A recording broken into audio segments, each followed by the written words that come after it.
Tá? Com vocês nessa aula especial, a convite do Instituto Fênix, ou do Fênix Institute, como as meninas dizem, que as meninas são americanas, e elas sempre falam assim, a pedido deles aqui, a pedido das meninas que fazem parte aí da diretoria do Instituto Fênix. Estou nessa aula mais que especial com vocês, uma aula bem diferente, gente. Eu trouxe uma coisa bem diferente para vocês, para que a gente possa pensar um pouco sobre essa temática, tá? A gente vai pensar hoje um pouquinho fora da caixa, acerca das questões traumáticas, o que na verdade são traumas, e aí a gente vai pensar também se nós temos algum trauma, tá? Cada um que está aqui tem algum trauma. E eu quero que vocês pensem e que vocês possam usufruir dessa aula da melhor forma possível. O importante é que a gente pensar que essa aula ela foi construída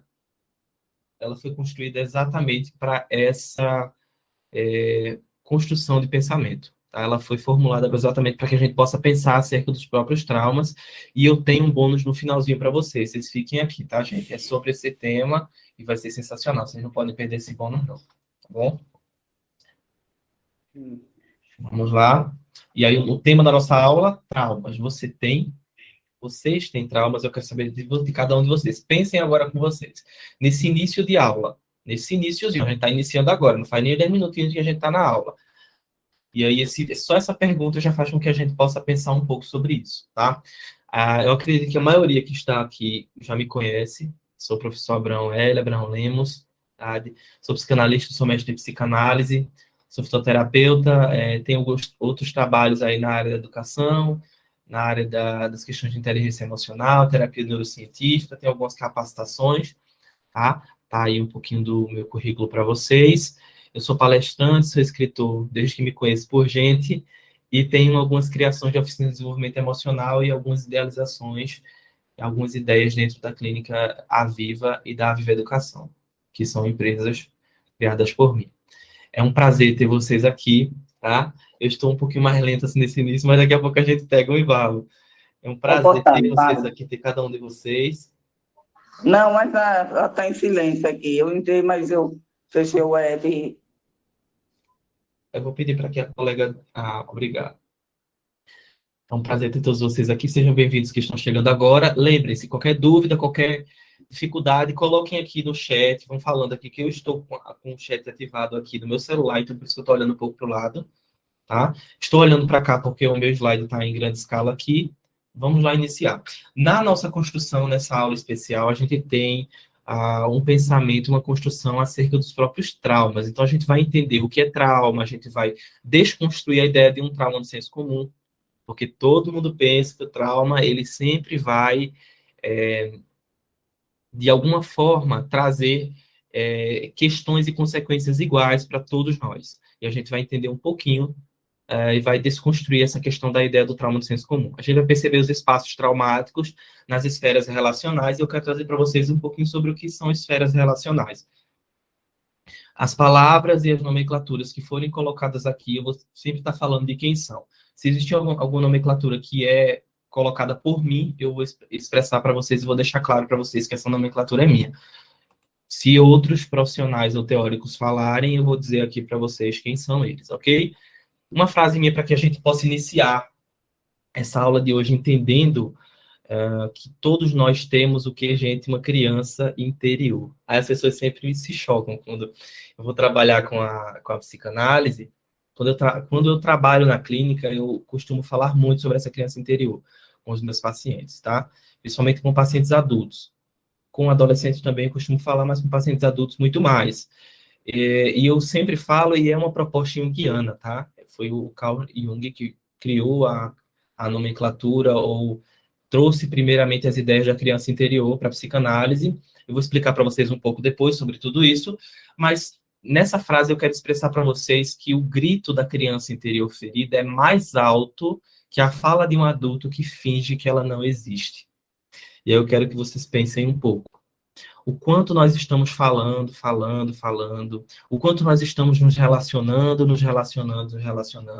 trabalhando e não descansando, e a nossa criança interior está ferida, em busca de ajuda, em busca de De um espaço para fala, de um espaço para construção, ou de um espaço para ser enxergada. A gente vai falar muito sobre isso hoje, ok?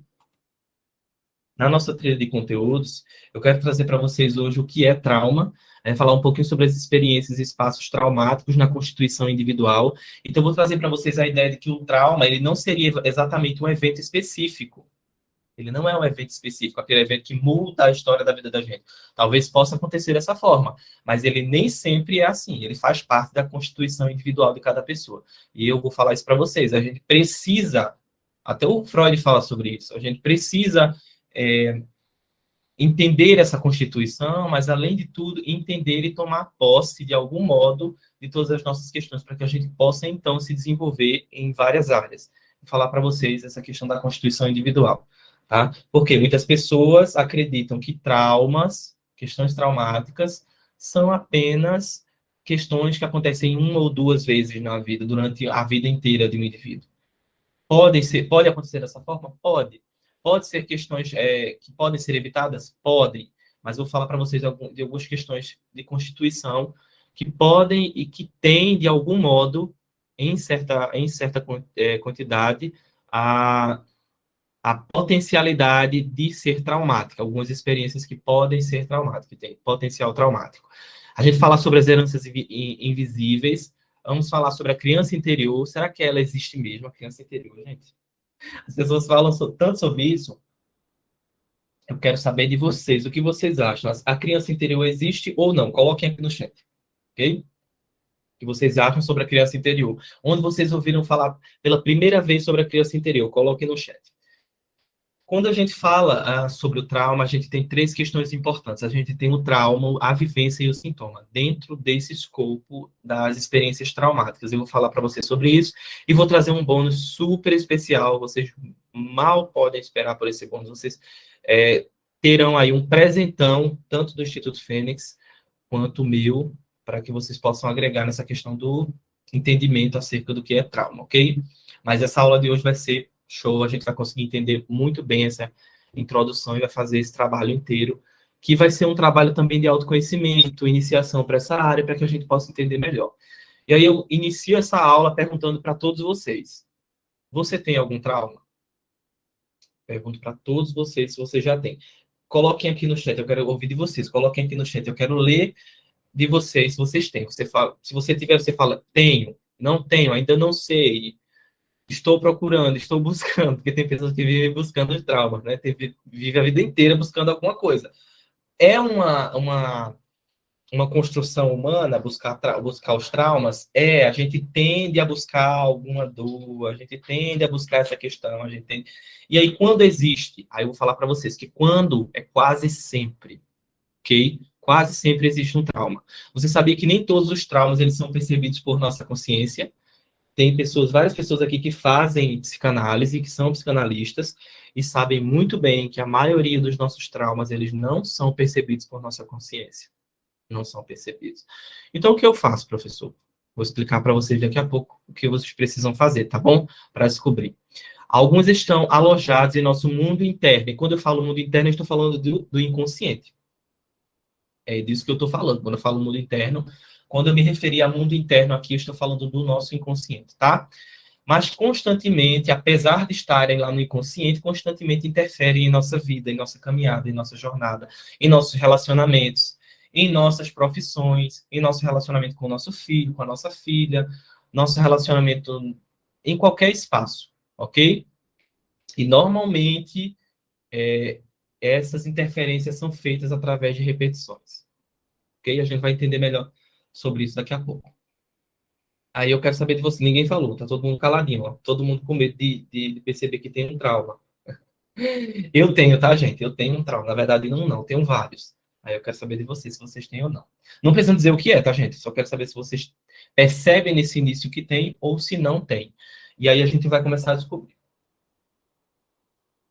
O Cláudio Pires falou aqui: estou lendo um livro chamado Heranças Invisíveis do Abandono Afetivo. É um dos meus livros preferidos, tá? Sobre as questões traumáticas da psicanálise. Inclusive, eu indicar eles para vocês. Ele está ali, na minha cabeceira. Eu ia indicar ele para vocês e, inclusive, vou mandar uma foto lá para vocês, para que quem quiser comprar, adquirir, é muito bom. Esse livro é sensacional, tá? O que é trauma? Aí, tem aquela questão. Às vezes eu não sei se tem um trauma, porque eu não sei o que é um trauma. A gente passou por diversas questões difíceis na nossa vida, passou por diversas provações, que seja, diversas questões, diversas provas, ou diversas situações difíceis, mas a gente não sabe o que é realmente um trauma. Ou existem pessoas que falam que qualquer coisa é trauma.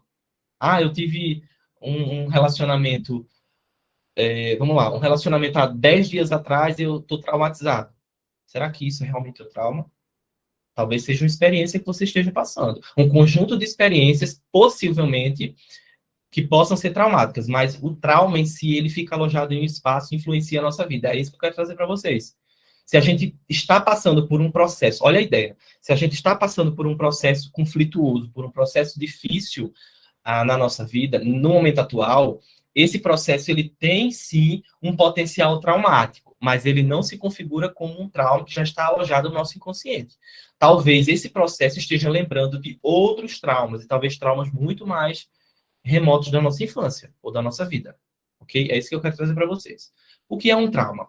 De acordo com a Ana Freud, era filha do Sigmund Freud, criador da psicanálise, a Ana era psicanalista, ela fala que o trauma é uma catástrofe interna, um colapso total da personalidade devido à sobrecarga, que se sobrepôs às funções e atividades mediadoras do ego. Vou explicar para vocês agora o que é que ela quis falar aqui. Gente, essa frase, esse trecho aqui, vocês não encontram facilmente aí. Eu tive que sair catando ele nas literaturas da Ana e não encontrei traduzido, e aí tive que buscar traduções, não encontrei, tive que traduzir, e aí tive que fazer uma adaptação para que a gente pudesse entender o que é um trauma de acordo com a psicanálise, e principalmente com a experiência da Ana, que era uma psicanalista que trabalhava com crianças. E quando a gente fala de trauma, a maioria deles estão alojados desde a nossa infância.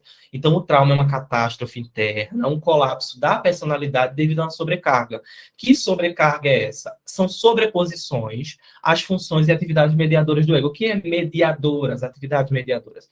São as atividades de organização, de retenção, os mecanismos, é tudo que a nossa personalidade consegue aguentar. Então, é uma sobrecarga tudo isso. Olha como isso aqui é forte, como essa parte, esse trecho que a Ana traz aqui é forte.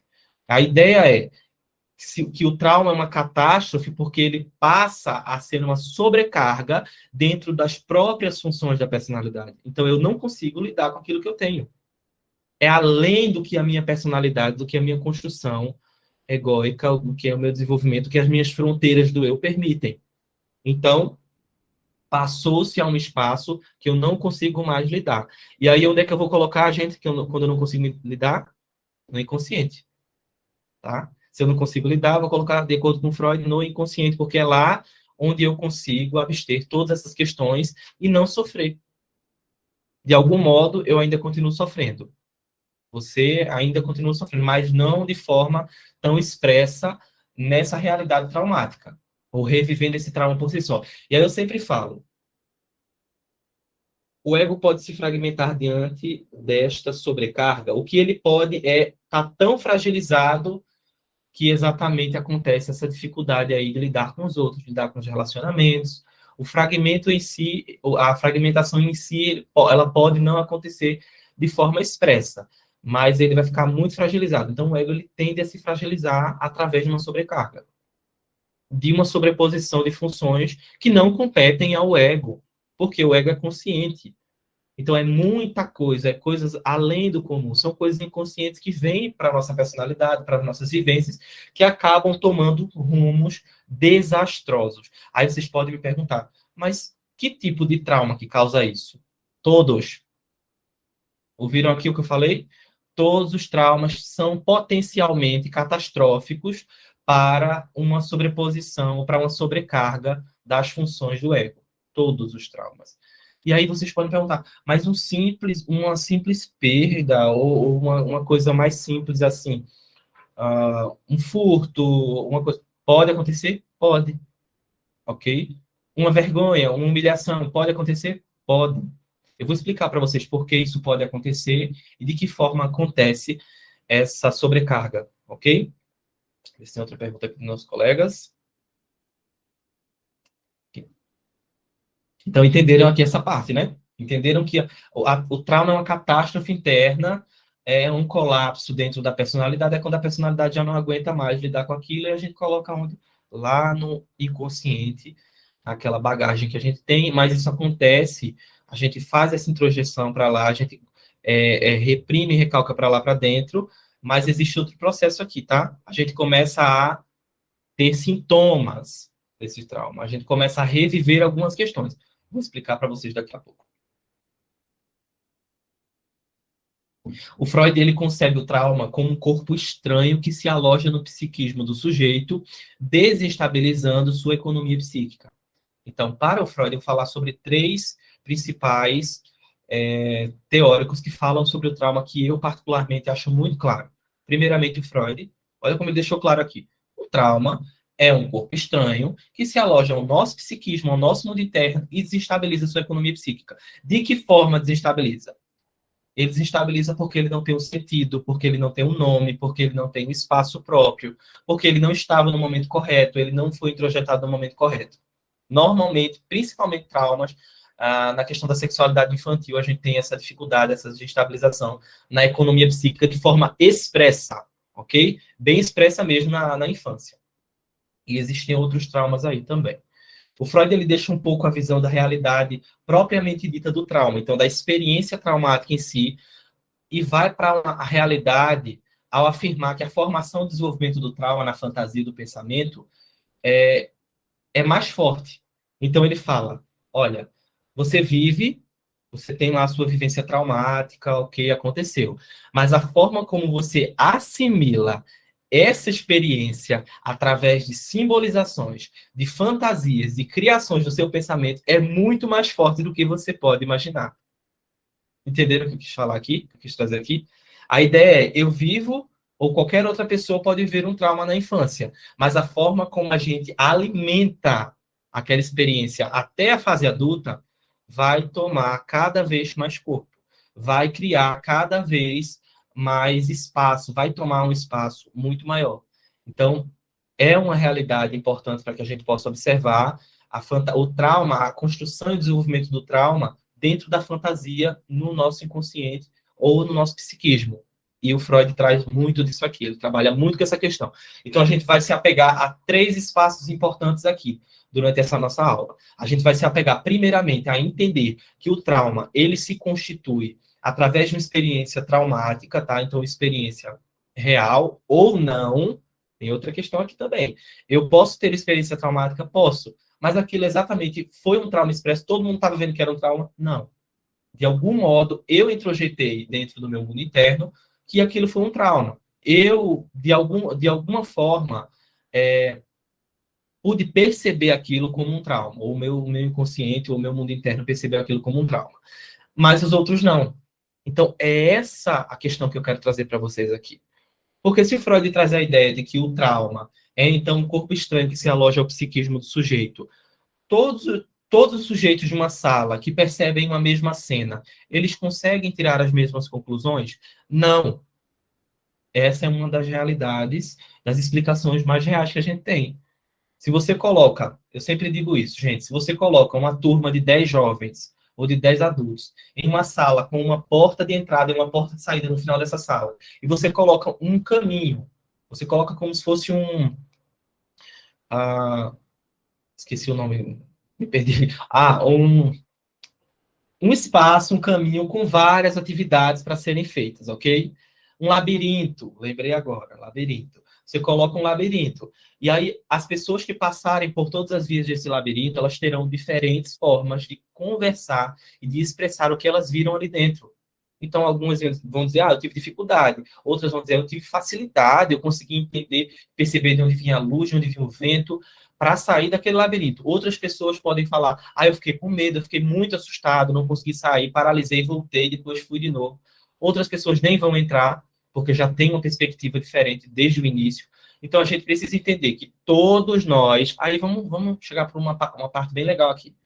Se a gente imagina que a nossa vida é um labirinto, ou que o nosso psiquismo é um labirinto, a gente entende que cada pessoa tem a sua forma de lidar com esse labirinto, com essas questões que estão sendo vivenciadas ali dentro. É a forma individual de cada pessoa de perceber uma situação. É isso que eu quero trazer para vocês, para que fique simples de entender o que é um trauma. É muito simples. Mas a ideia aqui também é desmistificar e também tirar o tabu de cima, tirar esse senso comum da ideia de que se a pessoa sofre um trauma na sexualidade, ela automaticamente vai desenvolver essas compulsões, ou essas repetições, ou essas atividades, ou essa dificuldade na sexualidade. Nem sempre. Então, o trauma ele é percebido de pessoa para pessoa de forma diferente. Vou expressar isso aqui de forma mais clara daqui a pouco. Deu para entender aqui a formação e desenvolvimento de acordo com Freud. Aí vem o Winnicott. O Winnicott vem falando que o ser humano ele não é apenas um aparelho que procura livrar-se de suas excitações, como Freud explica, né? Que a gente vai no princípio do prazer e vai tirando todas as excitações. No caso do Winnicott, ele fala que uma pessoa ela necessita existir e continuar existindo depois do seu nascimento. Então ele fala que existem aí longos espaços de cuidado no desenvolvimento dessa criança. Então ela precisa desse cuidado suficientemente bom.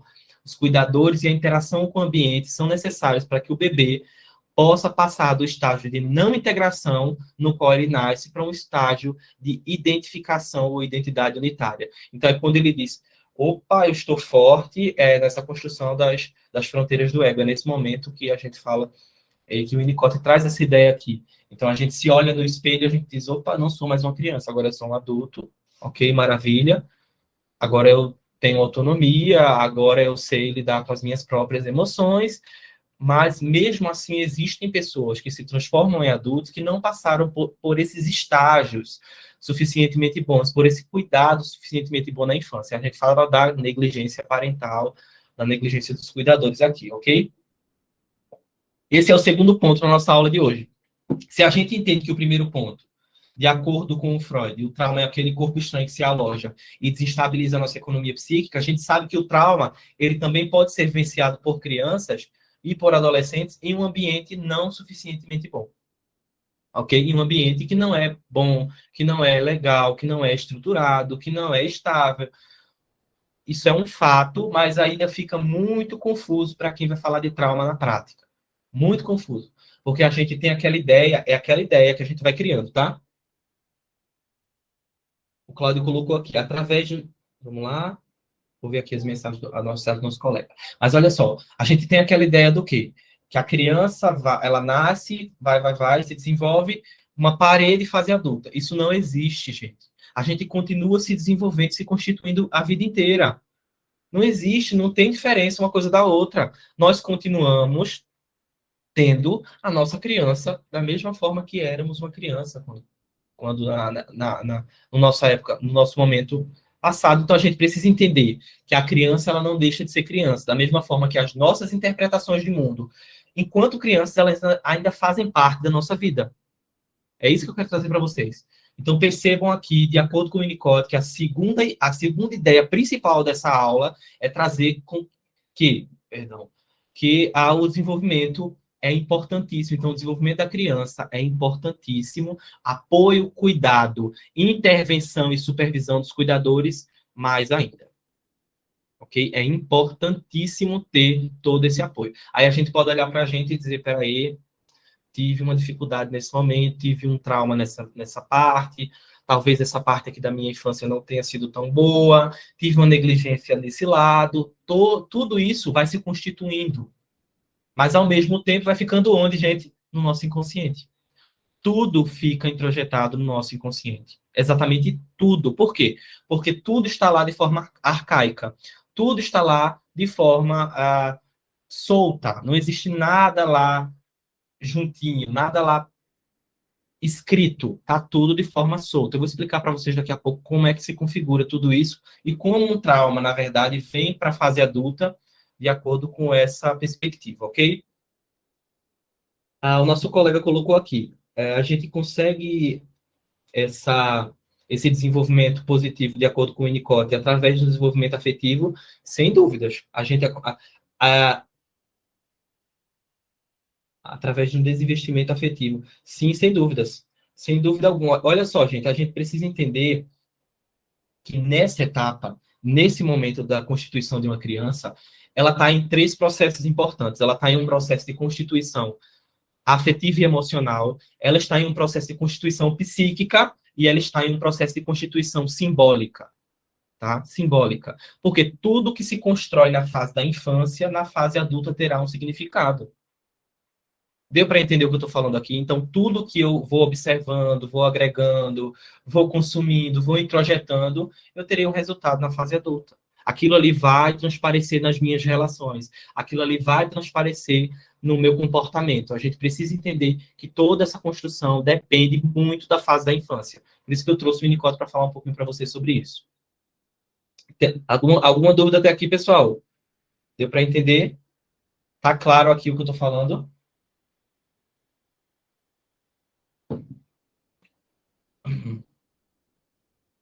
Ok. O Winnicott afirma que a afetividade é o domínio funcional do corpo, exatamente. E outra, o Winnicott continua a afirmar, depois dessa afirmativa, que a afetividade é um processo também de desenvolvimento da criança, gente. A gente não pode descartar, a gente não pode... A criança, ela só não precisa de um cuidado na alimentação, de um cuidado na evitação de um acidente, na sua segurança corporal, mas também no seu desenvolvimento psíquico, no seu desenvolvimento interno, nas suas relações. Tudo isso é importantíssimo para uma criança, para que ela se constitua um adulto bem saudável, ok? Na perspectiva do Ferenczi, o trauma depende de uma falha na relação entre o sujeito e o outro. Prestem atenção nisso aqui. Valorizando a alteridade na constituição do trauma, o Ferenczi se mantém fiel ao que sua clínica revela. Então, ele já trabalha isso aí na clínica dele. Ele fala que o trauma é fundamentalmente o resultado de uma ação de um indivíduo sobre aquele que é traumatizado. Então, é de um indivíduo sobre o outro. É uma coisa sobre a outra. É algo que vem de fora. Entenderam? É algo que vem de fora. É algo que a gente percebe, é algo que a gente toma, é algo que a gente não consegue entender. Tudo isso pode ser um trauma. E aí eu vou falar para vocês daqui a pouco que existem traumas que são positivos. Acreditam? Quero que vocês me falem aqui se vocês acreditam. Se vocês já ouviram falar nos traumas positivos. Positivo? Sim, existem traumas que são naturais, inerentes à nossa vida, e que são traumas, continuam com potencialidade traumática. Ok? Nossos colegas participando aqui, muito bom. Então, deu para entender aqui as três perspectivas principais dessa aula.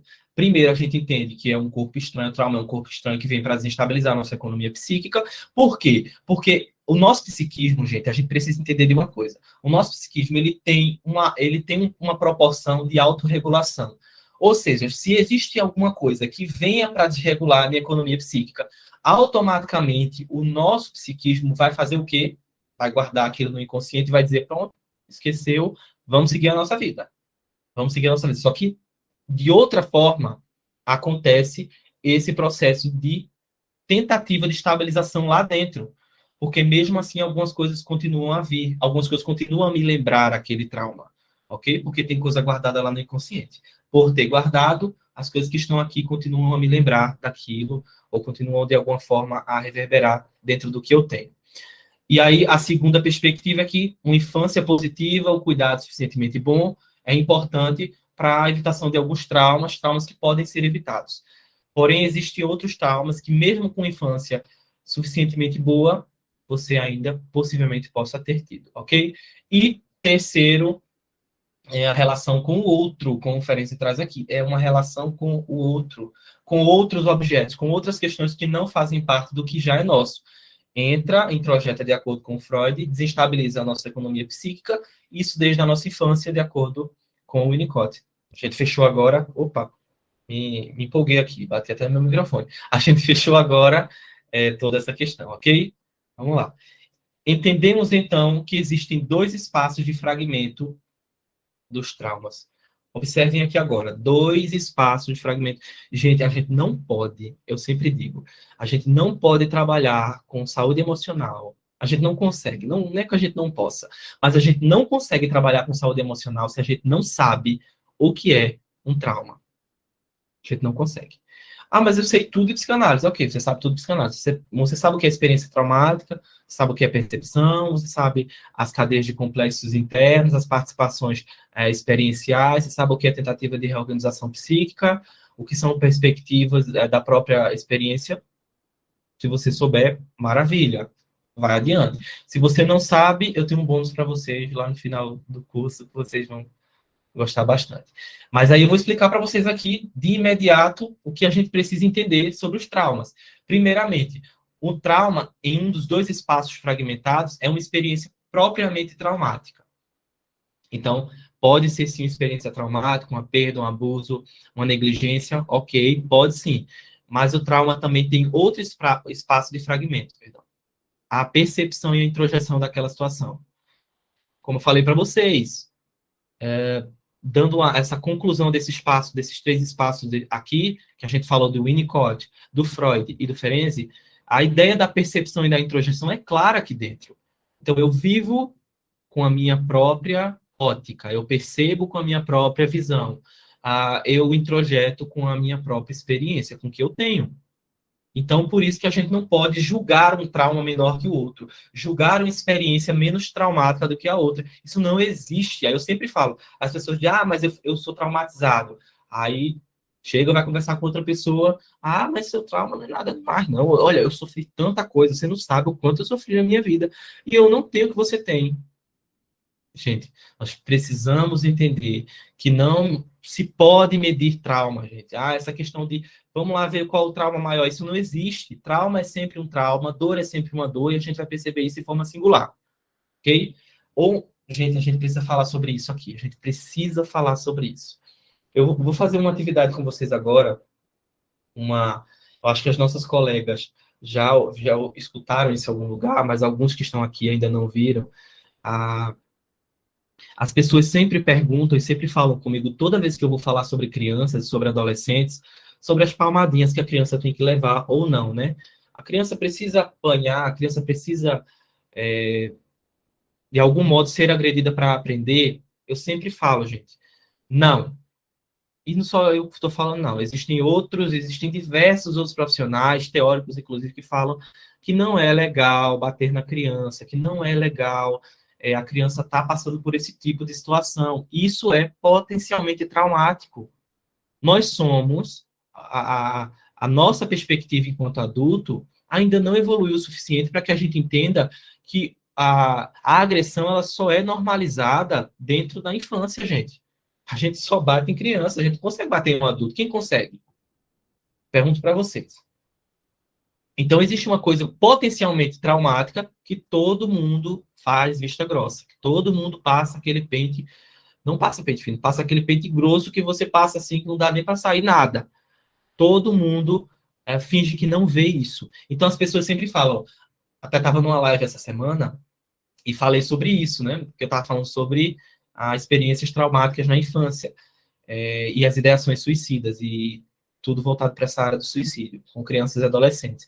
E aí uma colega falou lá no YouTube, num chat, eu apanhei, mas eu agradeço pelas surras que eu levei, isso não me causou nada, hoje eu estou ótima. Aí deu vontade de fazer essa atividade lá com eles, mas eu não fiz, tá? Porque eu não tinha tempo. Mas eu quero fazer aqui para vocês. Imaginem que vocês eu não sei se todo mundo aqui passou por essas perspectivas ou passou por essas situações, tá? Ouviu alguém apanhando, ouviu alguém levando uma surra, levando, seja lá o que for tipo de agressão, ou também foi agredido por pais ou por cuidadores. Aí eu quero que vocês pensem em uma coisa. Existem diversas áreas na nossa cabeça que a gente pode entender que são áreas importantes para a nossa vida. Os nossos relacionamentos, o nosso relacionamento com os nossos filhos, a nossa estabilidade econômica, a nossa estabilidade emocional, as nossas questões profissionais. Então, imagine que tudo isso aqui, pare e observe. Você pode observar que a maioria dessas questões, para as pessoas que sempre sofreram esse tipo de abuso, que é um abuso, gente, esse tipo de agressão, na infância, alguma ou quase todas essas áreas estão fragilizadas. Mas eu estou ótimo, tá? Olha para uma dessas tuas áreas. A tua relação com os teus filhos é muito boa? É confortável, é positiva? Não. Tá aí. A tua relação com o dinheiro, com as finanças é boa? Não. Tá aí. Mas por quê? O que é que tem a ver relação com dinheiro, com finanças? Gente, finanças, dinheiro é autonomia. Quando você apanha para ter autonomia, você sente que tem que apanhar no seu trabalho para ganhar pouco. Você sente que tem que apanhar, que levar tapas por cima da cara e ganhar pouco porque você merece isso. Então, quanto mais a gente aprende sendo agredido, mais a gente vai se permitir ser agredido. E isso vai ser extremamente normal para a gente. Então, a gente sempre precisa observar todas essas áreas. Ah, mas as minhas surras, as surras que eu levei, não tem nenhum efeito na minha fase adulta. Observe todas as suas fases. Todas. Por isso que é importante o autoconhecimento. Vocês precisam entender sobre isso. E eu sei que a maioria daqui entende o que eu estou falando. Então, a percepção e introjeção é importantíssima. Eu posso levar uma surra e perceber uma coisa. Outra pessoa leva uma surra, outra criança leva uma surra e acaba percebendo diversas outras coisas. E aí a gente resulta, desses dois espaços fragmentos, resultam em três principais situações. Primeiro, a cadeia de complexos internos a partir da experiência. Então, eu tenho experiência, seja potencialmente traumática ou não, e a partir dessa experiência eu crio uma cadeia de complexos. O que é complexos? Uma cadeia de questões ligadas. Então, começa a dizer, peraí, a culpa é minha, porque... Vamos lá nessa questão da surra, tá? A culpa é minha, porque eu fui surrado. A culpa é minha, porque eu apanhei. O que eu fazia para apanhar? O que eu tenho que fazer agora para não apanhar? Para eu não ser punido? Olha a ideia do ser punido aqui. E aí, quando eu não sou punido por outros, eu automaticamente começo a me punir. Então, a ideia da cadeia de complexos traz essa questão a partir de uma experiência que todo mundo acha que não é potencialmente traumática. Existem algumas feridas emocionais que são feridas que nós levamos para a fase adulta, eu vou falar para vocês ainda hoje, ok? E são feridas que a gente acha que não tem influência nenhuma. Eu vou explicar para vocês aonde exatamente cada ferida dessa, cada experiência potencialmente traumática age na nossa vida, ok? A tentativa de reorganização psíquica após a situação. Então, a gente tem as experiências traumáticas, temos a percepção e a introjeção dessa experiência, e a partir disso a gente tem uma tentativa de reorganização psíquica. E aí foi o que eu falei para vocês. Existem duas ou mais tentativas de reorganização. A primeira é vamos colocar tudo no inconsciente, vamos lembrar de nada. A segunda é vamos criar mecanismos de defesa para a proteção desse ego. E a terceira é vamos despersonalizar essa pessoa. Então, o que acontece? Possivelmente, ou em alguns casos, pode acontecer uma psicose. Entenderam? Então, alguns casos de psicose com pessoas que tiveram uma experiência traumática tão forte que não conseguem lidar mais com a realidade. Elas se desligam da realidade e acontecem essas questões ou a psicose, de acordo com alguns teóricos, ou até algumas questões de doenças mentais graves. Principalmente, a gente fala aí bastante da esquizofrenia, ok? Que é considerada uma patologia que tem essa questão da tentativa de uma reorganização psíquica, e aí quando não se tem essa tentativa finalizada, quando não se consegue chegar a esse ponto, que a gente faz, aí se desorganiza totalmente. E aí o que a gente tem? Uma desestabilização total do indivíduo. Estou falando isso aqui porque eu já atendi a um jovem que tinha suspeita, ninguém sabia, na verdade, tá? Eu tinha uma suspeita de que ele pudesse ser, que ele tivesse traços de esquizofrenia. Não diagnostiquei, porque não é meu papel diagnosticar, assim como não é papel de nenhum outro psicanalista. Atendi esse paciente e acabei percebendo fortes indícios. O que eu fiz? Encaminhei ele para um neurologista. Depois ele passou no psiquiatra, passou no neurologista e foi constatado que ele sim tem esquizofrenia. Então, o que tinha? Aí eu quero trazer para vocês. Sabe o que tinha? Tinha um trauma específico, uma situação, uma experiência traumática tão forte que ele não conseguiu lidar. Então, por mais que eu quisesse trabalhar com aquele jovem, ele já havia, com as tentativas de reorganização, não conseguido êxito e acabou com a sua personalidade totalmente fragilizada e acabou tendo aí, adquirindo a esquizofrenia. Adquirindo não, construindo essa patologia, ok? Então, para vocês entenderem aqui que após toda essa experiência, toda a percepção que nós temos da experiência, a gente vai para essa cadeia de complexos, então começa a se criar ideias, fantasias, tudo isso começa a se criar ali dentro, principalmente a criança. A criança cria muito tudo isso. E aí vem uma tentativa de reorganização psíquica. Quando não se tem, a gente tem, então, construções e percepções diversas sobre o acontecimento ou a experiência. Através dessas construções e percepções, nós temos, então, os sintomas, que é quando eu sempre tenho um relacionamento em um ciclo vicioso que não saio daquilo ali, eu não saio daquele espaço. É a mesma coisa, é a mesma dor, é a mesma angústia, mas eu estou abraçado naquilo ali. Talvez isso queira falar de algum trauma que eu tenho específico. É uma tentativa de reorganização psíquica, ok? É uma tentativa para se reorganizar também através dessas relações, uma repetição. Pessoal, deu para entender até aqui? Espero que tenha ficado claro para vocês. Bem simples hoje, para que a gente possa entender de forma didática, de forma dinâmica, o nosso conteúdo, tá? Eu quero que vocês saiam daqui com essa ideia de que, opa, vou buscar aí, vou buscar me entender melhor, e também buscar entender meus pacientes de forma positiva. Eu sei que vocês já fazem isso, tá? Frequentemente, os desequilíbrios que sentimos na vida adulta, nossas reações, medos irracionais, de acordo com Valentino, e segurança perante certas situações, são consequências do traumas de nossa infância, que continuam alojados em nós. Embora possamos pensar que nossa infância foi um tempo da nossa vida que já passou, como eu falei para vocês, na verdade, muitas das nossas dificuldades de hoje são reflexos de nossa criança interior. Então, nós precisamos entender o quão difícil ainda é acolher essa criança. O quão difícil é perceber que essa criança está lá no fundo da nossa alma.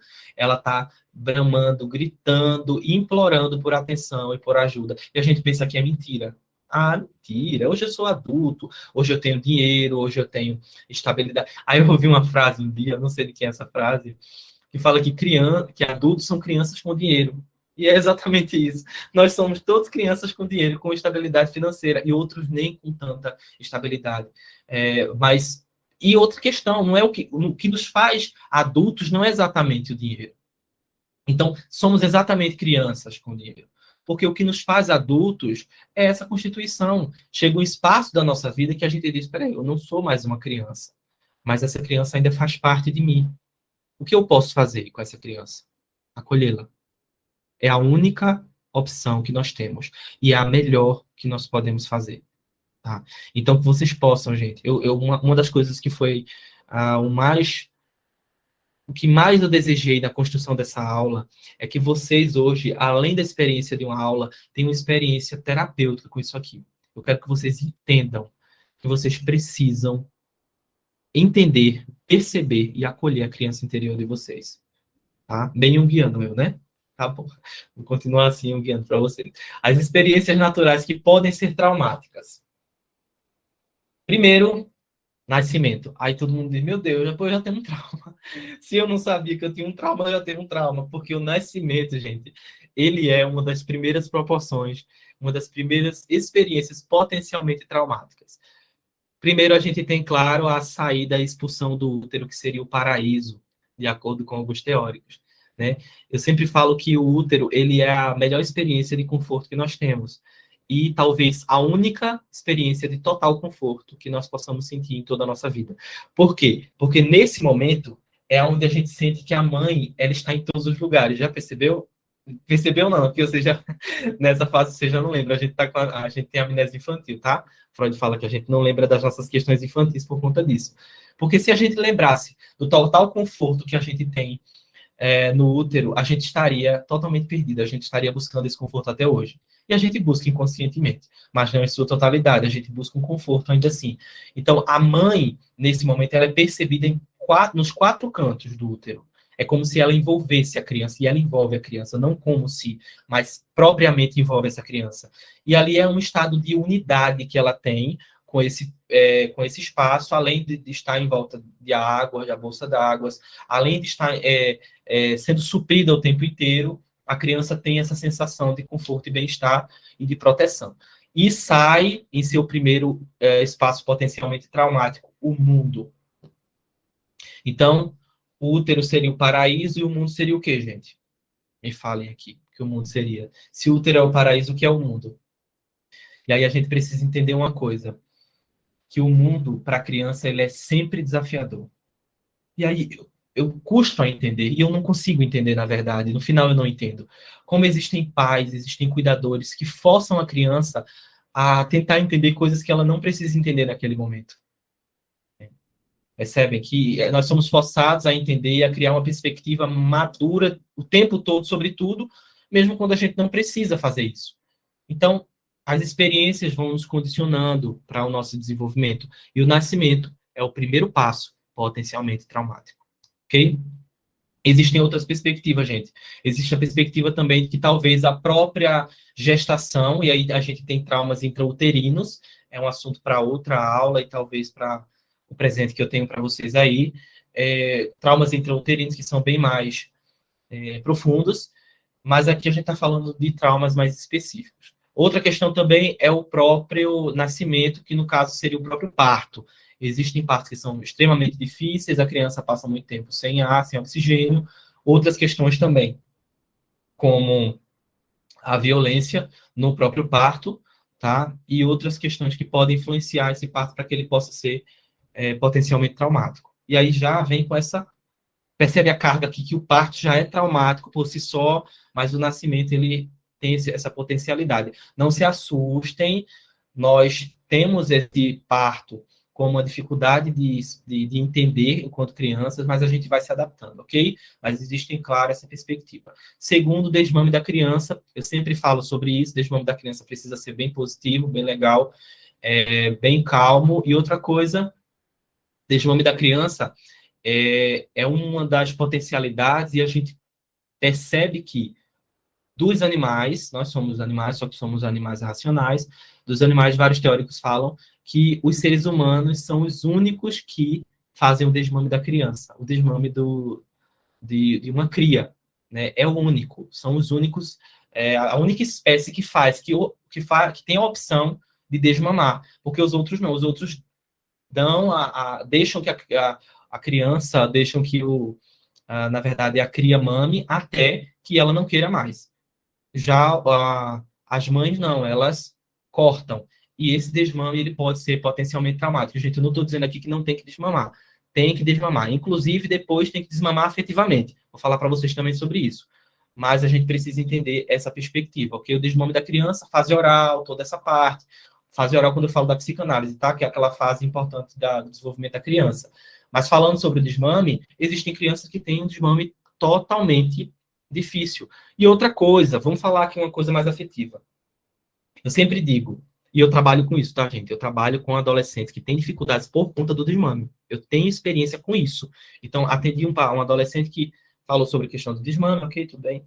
E aí eu pergunto para ele, né? Até que idade você foi amamentada? Eu fui amamentada até os 2 anos. Ok, depois dos 2 anos, nasceu quem? O meu irmão. Depois dos 2 anos, nasceu meu irmão. Olha aqui o terceiro, nascimento de irmão. Só vamos voltar um pouquinho para cá. Eu me senti deslocado, me senti abandonado. Mas por quê? Porque nasceu o irmão. Mas automaticamente a mãe teve que amamentar o irmão. E ali o que não era mais uma necessidade só para alimentação. A mama, o seio materno, ele chega em um momento da fase da criança que ele começa a ser uma necessidade afetiva. A criança quer mamar, ela quer continuar mamando, porque ela sente necessidade de estar próxima à mãe. E aí vem o desmame da criança e depois vem o nascimento de irmãos, que também é um potencialmente traumático, uma experiência potencialmente traumática. Não que seja sempre, mas ela pode ser potencialmente traumática de acordo com o que a gente introjeta e percebe disso. É isso aqui. Então, se eu não tivesse respeito, claro, com esse adolescente, quando ele dissesse, nasceu meu irmão, me senti deslocado. Eu dizia, mas isso aí é normal, todo mundo tem irmãos. Não, é a forma como ele percebe. Você percebe aqui que teve uma transição entre o desmame dele e o próprio nascimento do irmão. Nesse meio tempo, ele precisou ser desmamado. Quando ele teve o desmame, ele percebe, então, que quem roubou o seio? Não foi a mãe que tirou, foi o irmão que roubou o seio. E aí ele começa a buscar por esse seio em todo lugar. Seio, seio, seio, seio, que é prazer, acolhimento, conforto. Tudo isso é a busca por um seio, ok?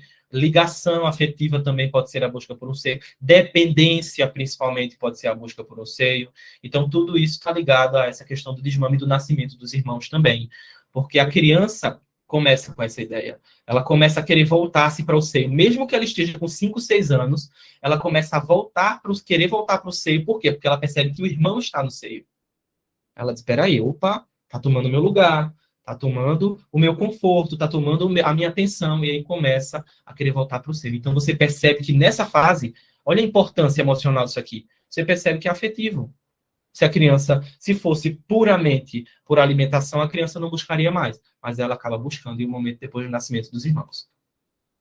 Quarto, percepção. Isso aqui é um dos mais fortes, gente, da relação do papai com a mamãe. Isso aqui é muito forte, porque eu posso perceber de 3 formas diferentes. Primeiro, que essa relação é maravilhosa, fantástica, esplendorosa, e ao mesmo tempo eu vou criar uma raiva dentro de mim, porque eu quero a minha mamãe, ou eu quero o meu papai. Vocês que trabalham com a psicanálise sabem do que eu estou falando. Então, se a relação é esplendorosa, eu quero essa relação para mim. Eu quero viver o que os meus pais vivem. Se a relação é um fracasso, eu não quero viver nada com meu pai nem com a minha mãe, porque é um fracasso. Então, eu não desejo meu pai e minha mãe, porque eu não tenho experiência boa com eles. Mas a experiência que não é a experiência deles, é a experiência que ele tem da percepção da mãe ou do pai sobre a relação que tem com eles. Olha só como isso aqui é abrangente e como é profundo. Estou falando isso aqui na prática, tá? Experiência própria. Pacientes que chegam e dizem, eu não quero ter uma relação boa, eu não tenho uma relação boa com a minha mãe, eu não tenho uma relação boa com meu pai. Por quê? Porque simplesmente a mãe e o pai não tiveram uma relação positiva. Então, a ideia que se tem através disso é essa percepção da relação com pai e mãe. Isso aí pode se tornar um trauma e é potencialmente traumático também. Gente, quando eu falo potencialmente traumático, potencialmente tem essa ideia de introjeção, de construção de percepção interna e automaticamente possa vir com algum significado por parte das pessoas que julgam ter ou que sentem esse trauma, tá? Útero ou paraíso perdido. Observem isso aqui. Falei sobre o útero lá no início, não foi?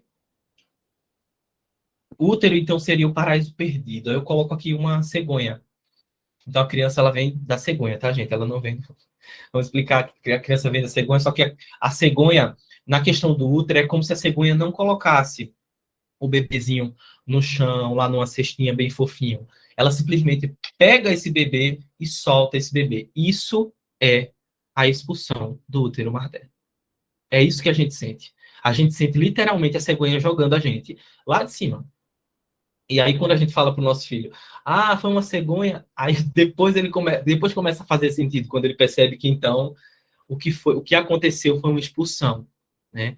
Segundo Otto Rank e também o próprio Freud, o nascimento é a fonte do primeiro trauma humano, como eu falei para vocês, que é a separação da mãe, a expulsão do útero materno. O nascimento nos leva ao desamparo por toda a vida e a angústia. Olha como é difícil a gente entender que talvez o nosso desamparo aqui não é exatamente quem era a mãe, mas a totalidade que a gente sentia quando a gente tinha a mãe por completo, né? E quando a mãe nos tinha por completo. Então a gente precisa entender tudo isso, tá? Tudo isso, ok? Trata-se do paraíso que habita no nosso inconsciente, imerso da certeza de que fomos completamente felizes, tanto que de alguma forma ou outra sonhamos em algum momento reencontrá-lo. Então a gente sonha com esse reencontro, né? Com esse processo. Espaços traumáticos e a construção individual. Gente, a gente já está em 9 horas, nossos colegas todos aqui, abraçados com o nosso evento de hoje. Eu vou falar para vocês 4 espaços traumáticos e a constituição individual, ok? Quando observamos 4 espaços, aqueles espaços que eu falei agora para vocês, o nascimento dos irmãos, o desmame, relação papai e mamãe, nossa experiência com isso, e também o nascimento, nós temos, então, a construção de um trauma como se formando no inconsciente de forma muito mais profunda do que a gente possa imaginar. Então, são percepções que transformam e que constroem um trauma. Olha agora como abrange o nosso leque para trabalho com trauma. Quando a gente percebe que traumas não são coisas específicas. Traumas são, sim, construções inconscientes de nossas percepções. Olha como isso aqui é forte. Como isso exige respeito do outro e de todas as suas questões. Então, a percepção e a construção interna altera de alguma forma o que sentimos e o que vivemos. Vamos observar a imagem a seguir. Observe isso aqui. A personagem observa a obra, mas interiormente, prestem atenção na cabeça dessa personagem, lá dentro do mundo interior dela. Ela cria uma imagem de acordo com as suas construções, percepções, fantasias, e questões internas. O que isso quer dizer? A forma como cada pessoa interioriza as diversas situações e experiências da vida podem ou não criar uma ilha traumática em seu ambiente interno. Então, eu posso ou não criar uma ilha traumática. Tem essa questão, ok? Eu posso criar uma ilha traumática. Quando eu falo de ilha traumática, eu estou falando do espaço de um trauma, ok? De uma janela traumática, de um espaço fixo no nosso inconsciente. Assim como eu posso criar diversos espaços de trauma, porque eu vou começar a interiorizar, a perceber situações diversas como traumas o tempo inteiro. Isso pode acontecer também, tá?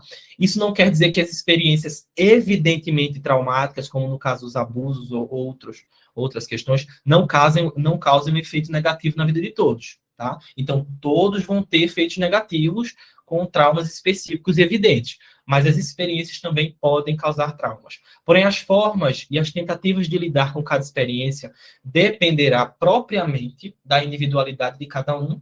Isso nos faz chegar a pontos importantes de observações nessa nossa aula, nesse nosso evento. Primeiramente, a gente percebe, então, que diferentes pessoas possuem diferentes respostas ao mesmo acontecimento traumático. Se vocês conversarem com qualquer pessoa ou com um grupo de pessoas, tá? Em espaços de tempo ou em diferentes momentos, sobre uma situação traumática que todas elas viveram, uma situação específica que todas elas viveram no mesmo momento, todas elas perceberão de uma forma diferente.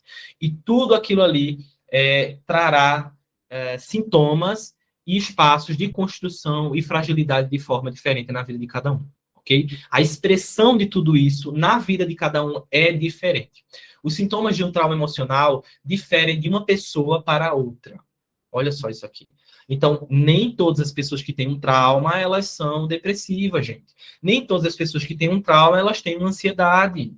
Nós precisamos desfazer essa questão do senso comum e dizer, todo mundo que tem um trauma é uma pessoa depressiva, é uma pessoa... Não, gente. Tem pessoas que têm dificuldades relacionais, tem pessoas que têm uma dependência extrema, uma codependência emocional extrema, tem pessoas que têm outras questões também, conflitos internos, várias questões que fazem parte aí de uma expressão de um conflito através de um trauma. A forma de perceber, entender e organizar internamente depende do indivíduo. Então, como eu percebo, entendo e organizo tudo que eu tenho dentro de mim depende de mim, e não do outro.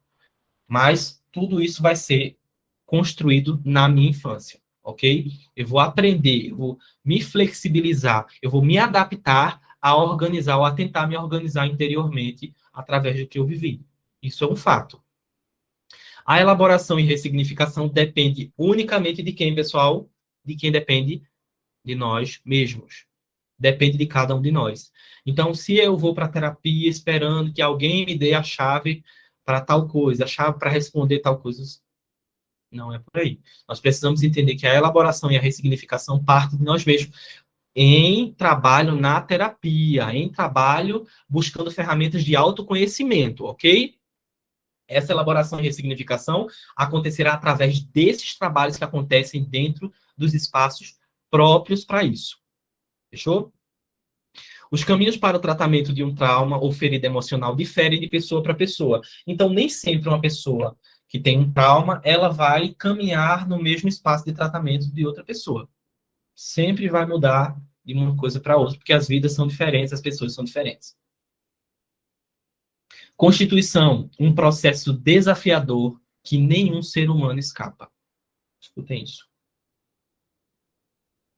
A nossa colega perguntou alguma coisa que eu acho muito importante. O nosso colega falou assim: nem todas as crises existenciais significam trauma. Isso mesmo, professor. Exatamente. Nem toda vez que a gente tiver com uma crise existencial, nem todas as crises ou questões são exatamente provindas de um trauma, tá? Podem ser, podem, gente, eu não estou descartando aqui, mas em alguns momentos podem ser outras questões, tá? Pode ser questões vivenciais do momento, podem ser questões muito mais profundas do que a gente imagina. Se a gente para observar que trauma é tudo aquilo que a gente carrega dentro de nós, então, automaticamente, muita coisa se transforma em uma experiência, né? Em experiência traumática. Mas também podem existir experiências advindas de outros espaços que estejam contribuindo aí para essas crises, ok? É importante isso acontecer. Perceber, no caso. Vamos lá. Outras perguntas aqui dos nossos colegas. A Regina colocou aqui, são os abismos em camadas, não é isso exatamente, que eu falei aqui que eu trouxe para vocês. Todos esses processos vão se constituindo, todos esses processos são cada vez mais internos, e a gente precisa entender e perceber tudo isso. Vamos lá entender, então, a Constituição como sendo um processo desafiador, no qual nenhum de vocês, nem eu, escapamos, ok? A Constituição, ou constituir-se, vai além do selecionar ou introjetar. Ou seja, vai além de selecionar o que é bom e ruim para mim, para eu guardar. Então, a gente tem a ideia. Mas na minha vida eu escolho o que eu vou levar. Você não escolhe o que você vai levar. Você leva. Você guarda. Simplesmente porque você precisa, em um momento, lembrar, guardar para reorganizar, guardar na esperança de refazer, guardar para simbolizar, para nomear, para reviver. Você precisa guardar para te lembrar ou para te proteger. Então, tudo normalmente é guardado, ok? Então, constituir-se é um fator de carregar inconscientemente objetos, artefatos e memórias que sequer lembramos que existem ou por que e para que existem dentro de nós. Se é ruim, então por que guardamos? Eu sempre escuto isso, né? Então, se é tão ruim, por que eu estou guardando isso? Por que eu ainda lembro disso? Então, nós guardamos, como eu falei para vocês agora há pouco, para lembrar. A gente guarda para tentar reorganizar, porque aquilo foi tão desestabilizante, aquilo foi tão agonizante para o nosso psiquismo, que a gente guarda lá numa tentativa de, quando mais maduro, tentar reorganizar ou refazer aquilo ali. Nomear, dar significado, trazer simbolismo àquilo ali. Tudo isso são as tentativas, na verdade, que estão por trás dessa Constituição e o fato de levarmos tudo, de guardarmos tudo, ok? Aí uma coisa importante, gente. Eu não estou falando aqui de absorver tudo, ok? Absorver, na verdade. Não estou falando de sair absorvendo tudo, tá? Estou falando aqui de ser uma esponja. Eu estou falando aqui de constituição. Então, desde a infância até a fase adulta, até o fim da nossa vida, a gente vai se constituindo e guardando muita coisa. Então, eu não sou esponja, não somos esponja. Não precisamos ficar com tudo isso aqui na nossa consciência. Isso não é necessário. Até porque, se estiver acontecendo isso, não quer dizer que a nossa bagagem já está muito cheia. Está tão cheia que está aparecendo aqui de forma expressa como sintoma. Ok? E a gente sempre precisa estar atento a isso. Imagine que a sua vida, eu sempre falo isso, é um quebra-cabeças. O trauma é aquela peça que não conseguimos encaixar, porque não conseguimos lidar com aquilo naquele momento, a gente não consegue entender naquele momento, a gente consegue nomear, a gente não consegue perceber ou aceitar, porque somos crianças, porque somos adolescentes. Então, a gente não consegue lidar com aquilo ali sozinho, nem na infância nem na adolescência. E aí a gente leva aquela pecinha e tenta colocar ela em todas as épocas da nossa vida. Isso que acontece. Enquanto a gente não descobre qual o significado daquela peça e para que ela está ali, o que é que ela quer nos ensinar. É isso que a gente precisa perceber. Vamos lá para as heranças invisíveis, nós já estamos em 21h14. As nossas colegas tinham perguntado aqui até que horas, as diretoras do Instituto Fênix perguntaram, professor, até que horas o senhor leva aulas? Até as 23, se possível. 7 feridas emocionais da infância que vão para a fase adulta. Estou brincando, tá, gente? Para não se transformar aqui, para não ficar até amanhã, vamos deixar aqui no horário certo. Medo de abandono é a primeira ferida emocional da infância que vai para a fase adulta de outra forma que a gente não percebe. Essa, sem dúvida, é uma das feridas emocionais que aparecem quando os pais não podem ou não querem assumir o papel da figura protetora ou do colo suficientemente bom. E a falta de companhia, de atenção, deixam marcas profundas na nossa infância. E aí a gente chega à fase adulta como aquela pessoa insegura emocionalmente, aquela pessoa emocionalmente dependente. É normal que a pessoa também seja solitária, que tenha dificuldades para fazer amigos, que sinta que, mesmo que queira fazer essas amizades, não consegue, porque não consegue manter ninguém na vida. É como se não tivesse nada. Sabe aquela pessoa que diz, olha, eu não tenho nada, eu não tenho nada a oferecer para ninguém, eu não consigo segurar uma amizade. Eu já ouvi isso de pessoa, gente. Tá? Eu não consigo segurar uma amizade porque eu não tenho nada para oferecer para ninguém. E aí a gente vai para a fase da infância, mamãe não estava lá, papai não se mostrava presente, não tinha ninguém para acompanhá-lo. Então, qual é a ideia? Eu não tenho nada para que as pessoas se mantenham aqui. Se não for por mim, eu não tenho nada para oferecer. É essa a sensação que se tem, ok? A primeira ferida, medo de abandono, ou do abandono. Segunda ferida, rejeição. A rejeição é dolorosa. Quando sistematizada, acaba criando um sentimento de segurança na pessoa. Então, carinho, compreensão são fundamentais para a criança, para que ela se desenvolva e construa aí o seu ego forte. Tá? Quando eu falo ego forte, é que a sua personalidade forte, que ela consiga colocar as barreiras os fundamentos no seu ego, na sua personalidade, na sua constituição. Quando o adulto sofre rejeição, dificilmente se alegrará ou se sentirá satisfeito por suas conquistas, o qual terá dificuldades expressas nas relações, nas demais esferas da vida. Então, a rejeição é aquela ideia de que tudo que eu faço, de que tudo que eu vou fazer, de que tudo que eu quero fazer não vale nada, não tem valor algum. Por quê? Porque tudo é rejeitado. Porque eu sou rejeitado por mim. Tá? Por mim mesmo, por ser quem eu sou. Se a criança sente isso, se o adolescente sente isso, dificilmente ele vai conseguir suportar os processos mínimos de rejeições que acontecem durante o dia a dia na fase adulta. Ou as sensações que podem acontecer dessas sensações de rejeição, ok? Então, a dificuldade em relação com os demais é uma das expressões da ferida da rejeição. Outra ferida, a terceira ferida, é a ferida da violência intrafamiliar, que são castigos e atos repressivos, né? Atos que buscam a disciplina, mas que inconscientemente trazem essa dificuldade para a criança. É aquelas brigas, insultos, ataques, tudo isso faz mal, muito mal para a criança e é potencialmente traumático. Ela vai crescer tendo esse entorno abusivo como referência e a chance de repetir esse modelo na vida adulta e os relacionamentos é extremamente alto. Então, o que é que vai acontecer?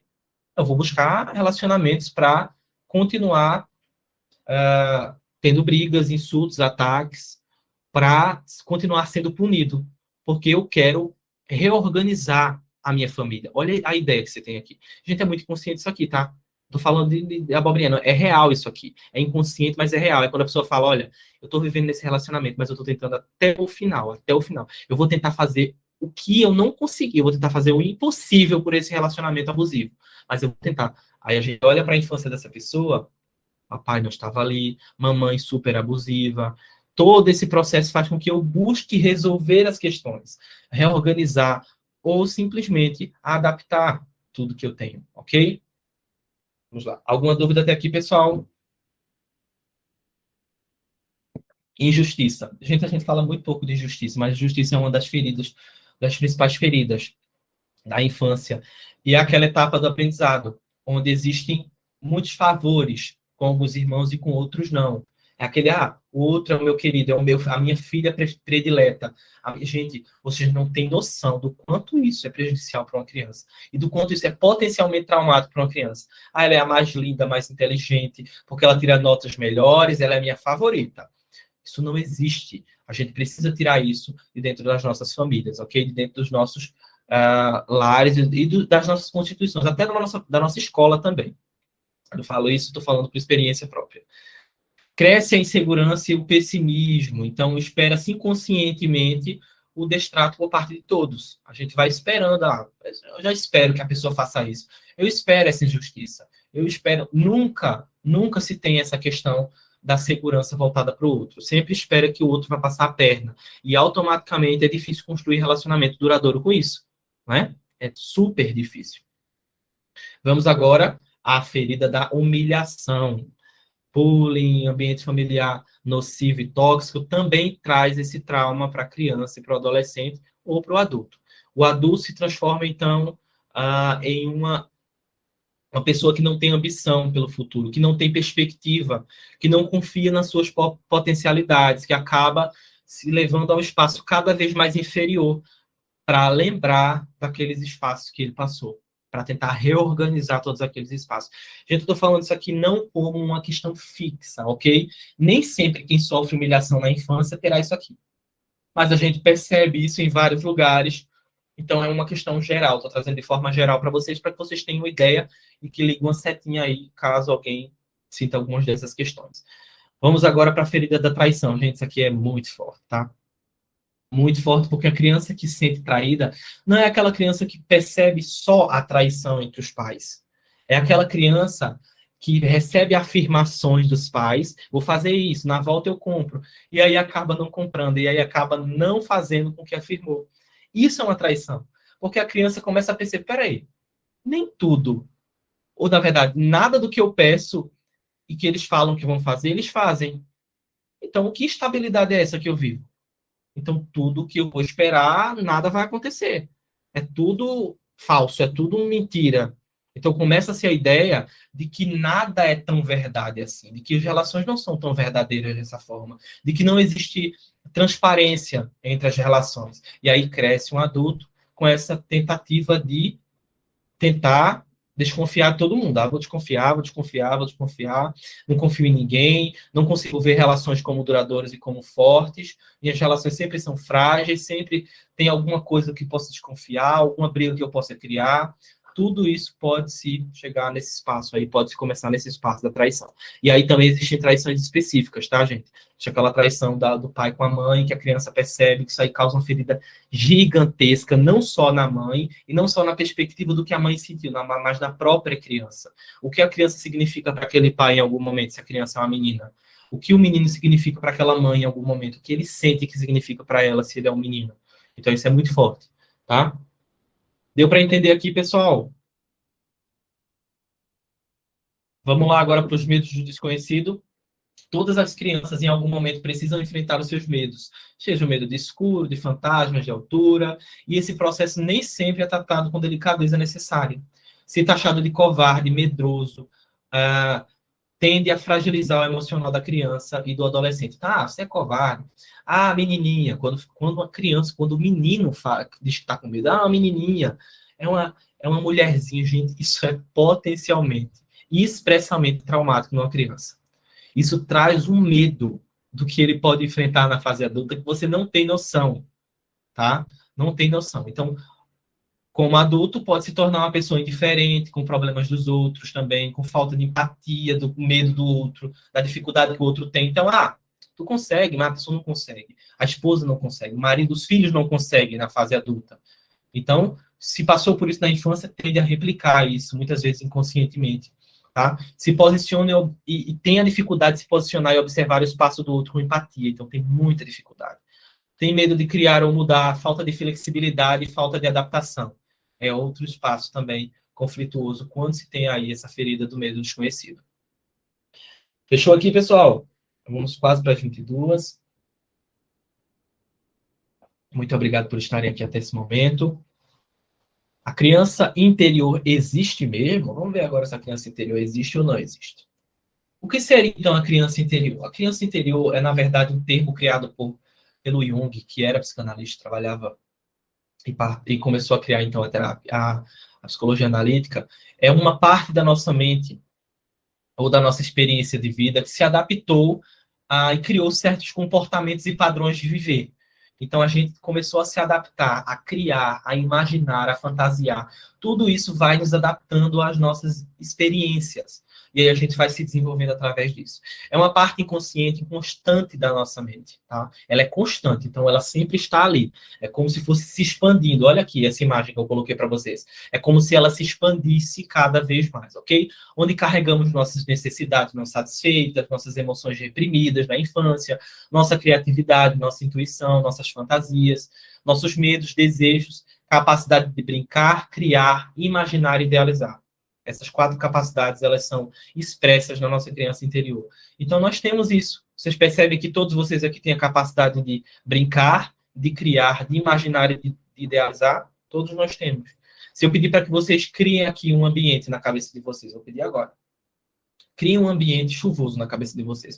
Como se fosse à noite, tivesse muita chuva, e esse ambiente é um ambiente que está calmo, mas ainda tem muita chuva nesse ambiente. Você está observando uma cadeira de balanço. Está sentado na cadeira de balanço e está observando esse lugar que está chovendo muito.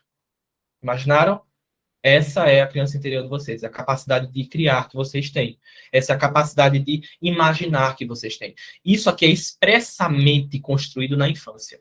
Não existe outro momento que uma capacidade é criada, a capacidade do brincar, do criar, imaginar, idealizar, que é criada senão na infância. Tanto que, esqueci até o nome do psicanalista que fala sobre essa parte, o Winnicott. O Winnicott fala sobre essa parte, que o brincar na terapia, na clínica, é mais do que o brincar, é o fazer, é o viver dentro da terapia. Então, a criança brinca para viver, ok? E nós brincamos na fase da infância. E na fase adulta também para viver, tá? Então, a sua criança interior é essa criança que tem a capacidade de criar e de imaginar. Aí tem pessoas que dizem, mas eu não consigo criar nada. Eu falo, tem momentos que eu vou trabalhar com essa ideia do criar, e eu peço para que o paciente imagine alguma coisa. A criança, principalmente, ou adolescente, porque eu trabalho muito com lúdico, com adolescentes e com crianças. Ele fala, não consigo criar nada, não estou imaginando nada. Eu digo, mas onde você está imaginando? Onde você está imaginando? Você está imaginando fora ou dentro? Imagina dentro. Olha, volta para dentro de você. A sua capacidade criativa está dentro de você. Não olha para a parede e tenta imaginar alguma coisa. Olha para dentro de você com as suas questões que você consegue imaginar. As suas experiências, as suas sensações. Tudo isso que está dentro de você tem a capacidade de criar, ok? Vamos lá.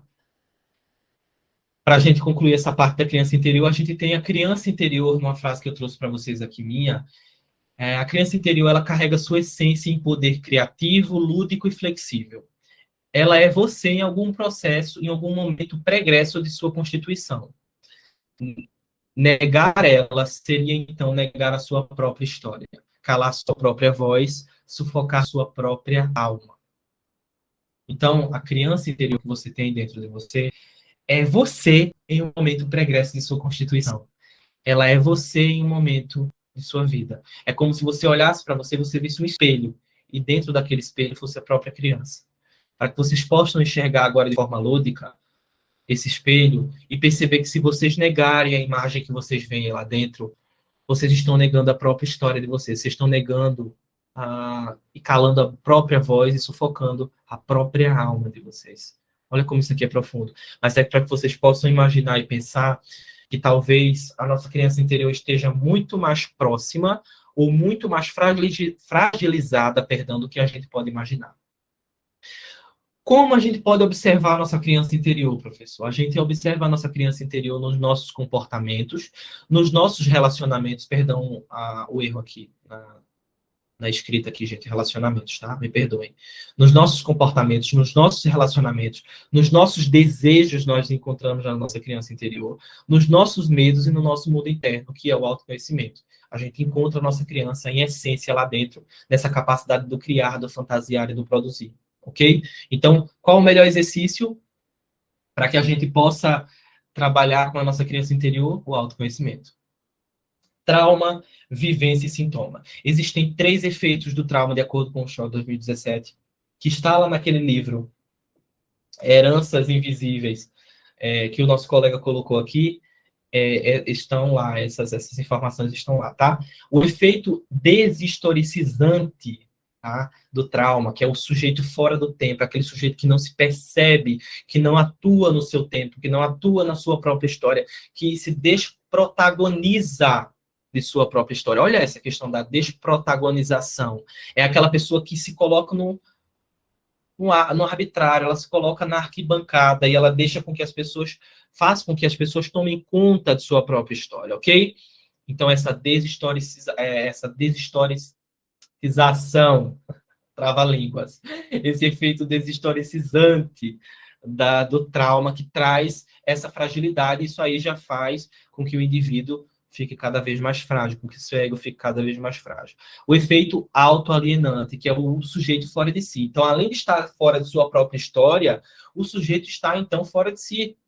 Ele está fora do seu comportamento, ele não se percebe, ele não se entende, é todo aquele processo conflituoso acerca do que ele construiu. É como se ele não se entendesse, como se ele não aceitasse a sua própria história. A sensação de que ele é o que, gente? Um mero alguém, ele não é nada na história dele, ele não tem um papel principal na história dele, ok? Existe ali algo mais forte que toma esse papel principal. O efeito autointoxicante, que é o eu ruim, o ego ruim. É aquele que, eu sou ruim, eu sou errado, eu sempre estou errado, a minha história é péssima porque eu contribuí para isso, porque eu perdi tempo, porque se fosse por mim, de algum modo, eu poderia mudar o que aconteceu. era para eu ter feito isso, então a culpa é minha porque eu não fiz. Tudo isso é aquele efeito autointoxicante do trauma. Ele vai criando essa fragilidade no indivíduo desde sua infância. Então, ele vai constituindo-se dessa forma.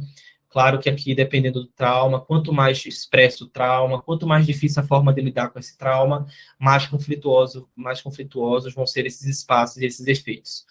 Ok? Vamos pensar um pouquinho. Mais do que já estamos pensando. Precisamos entender que a compreensão da experiência é única e singular de cada indivíduo. Dentro desse parâmetro, a gente cria, então, a ideia de um trabalho cada vez mais humanizado, um olhar acolhedor, a história e a singularidade de cada pessoa. É essa a minha proposta. Eu estou trazendo humanização para vocês nessa aula. Eu quero acolher vocês, eu quero perceber que vocês, eu quero entender e eu aceito que vocês têm a sua própria história, que cada um que está aqui nessa nossa aula tem a sua própria constituição. Eu entendo, aceito e percebo isso aqui. E eu preciso que vocês também possam observar isso aqui dentro de vocês. Vocês possam observar, de fato, de forma humanizada e acolhedora, a história de cada um de vocês e a singularidade que vocês têm. Essa é uma das percepções, a principal percepção que eu trago para essa aula. Os passos para identificar um trauma em si mesmo. Praticar o autoconhecimento, fazer terapia, fazer análise, fazer psicanálise, fazer psicoterapia com outro profissional. É importantíssimo que seja feito esse acompanhamento. Outras formas de autoconhecimento. Quais são as outras formas de autoconhecimento, gente?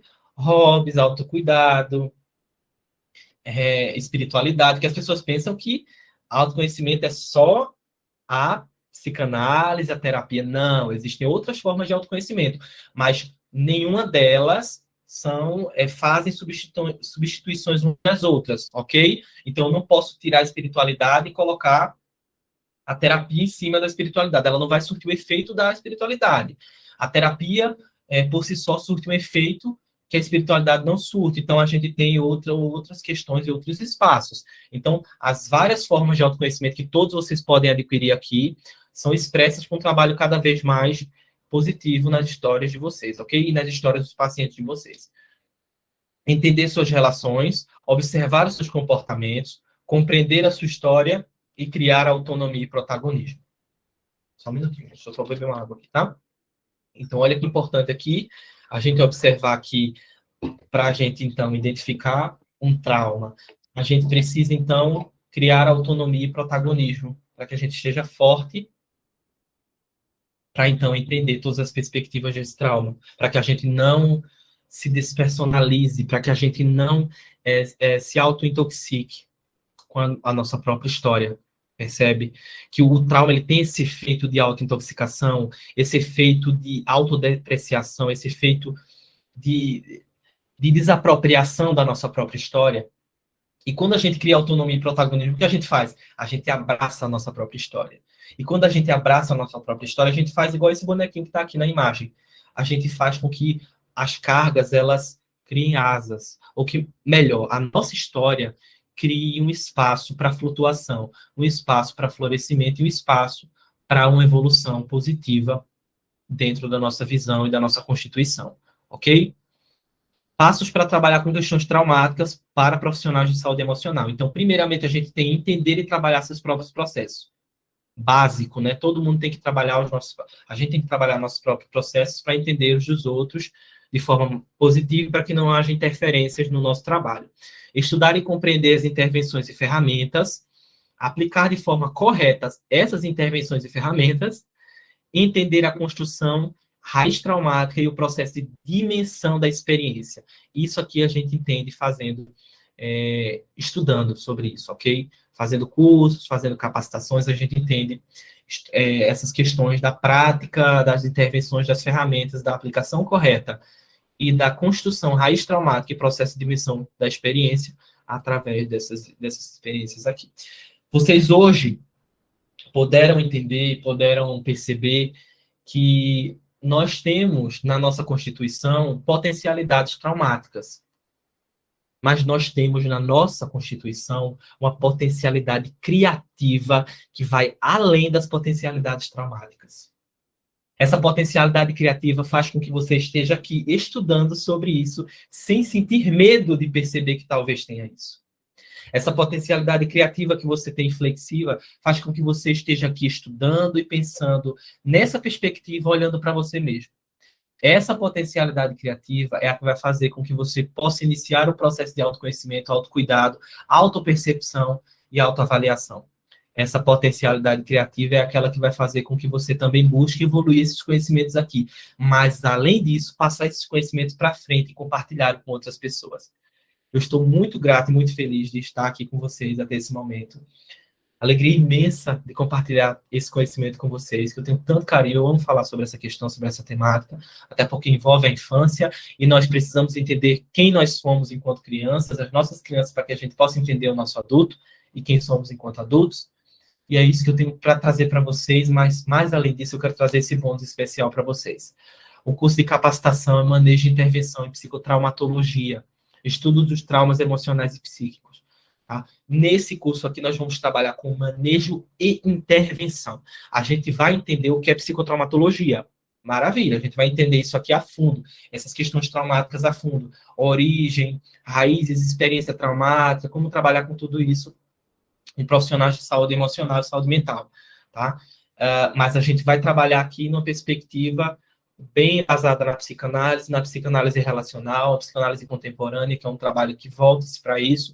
Nós iremos trabalhar também com estudos winnicottianos, com estudos da Melanie Kleinianos, nós vamos trabalhar também com estudos freudianos, da psicanálise, e com outras perspectivas também em saúde integral, saúde emocional, ok?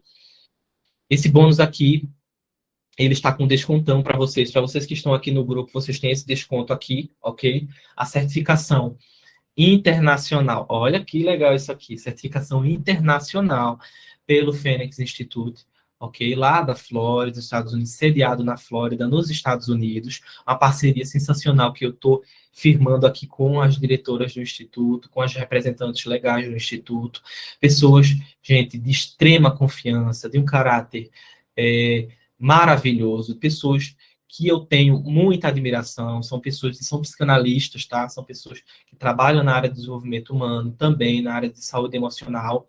Então, todos que fazem o Instituto Fênix são profissionais de saúde mental e saúde emocional. O Instituto Fênix, ele está no mercado com a proposta de oferecer cursos, formações, capacitações, extensões, eventos, workshops, imersões, palestras para profissionais da área de desenvolvimento humano, para profissionais do âmbito ministerial e para profissionais que trabalham com educação, com saúde mental e saúde emocional, que residem lá nos Estados Unidos e aqui no Brasil, ok? Quem tiver mais dúvidas sobre esse curso aqui, gente, quem quiser adquirir esse curso, nosso curso de capacitação iniciará esse mês ainda, lá no finalzinho do mês, ok? A gente tem a primeira turma, com um desconto, com esse descontaço aqui, ó, de lançamento. Não vou nem falar para vocês, porque você está aqui estampado. Coloquei aqui, porque se eu não estivesse ensinando, eu iria comprar esse curso. Tá? Não pelo valor, gente. Não pelo preço, mas pelo valor que esse curso tem. Porque preço não é valor. Tá? O valor desse curso aqui é o manejo, as intervenções na psicotraumatologia. Então, você vai ter um certificado internacional em manejo de intervenções em psicotraumatologia, estudos dos traumas emocionais e psíquicos. Então, eu não vou só trazer traumas emocionais, não. Vou trazer traumas psíquicos, que é o que eu propus aqui para vocês hoje. Que os traumas psíquicos são exatamente os traumas que são percebidos de uma forma diferente. Eu vou trazer muita coisa boa sobre a constituição infantil, o desenvolvimento emocional da criança, sobre o ambiente suficientemente bom, muita coisa boa.